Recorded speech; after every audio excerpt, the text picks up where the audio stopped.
Бугарија да го признае македонскиот идентитет и македонскиот јазик како еден од официјалните јазици, а Македонија за возврат да ја признае како што ја дефинира Софија историската вистина дека има бугарски темели врз кои е создаден каков било македонски идентитет и јазик. Ова, како што пишува бриселски Политико, а пренесуваат повеќе медиуми, е дел од бугарскиот компромис со кој ќе се одблокираат македонските евроинтеграции и во декември ќе може да се одржи првата меѓувладина конференција со Европската Унија. Бугарија, според написите, е согласна за вакво нешто. Премиерот Заев пак вели дека не би прифатил компромис за македонски идентитет врз бугарски темели. Сепак истакнува дека со Бугарија и натаму ќе се преговара.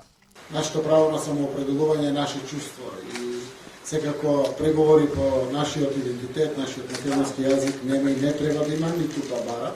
Бугарија е пријателска земја, Бугарија и јавно истакнува за признавањето на македонскиот јазик и македонскиот народ. Таа е признава реалноста и слично. И јас верувам дека работните групи кои што работат и разговарат, секако ќе ги изнајдат решенијата. Председателот Пендаровски вели дека идентитетот не може да биде предмет на преговори. Црвените линии биле познати.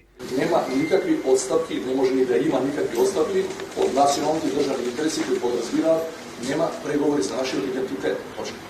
Сепак поранешниот шведски министер и дипломат Карл Билд на Твитер објави дека е постигната согласност за одблокирање на пристапните преговори со Македонија. Добрите вести се дека ЕУ дипломатите го деблокирале почетокот на пристапните преговори со Македонија, како и секогаш во регионот имало комплексни историски прашања за решавање, овој пат со Бугарија.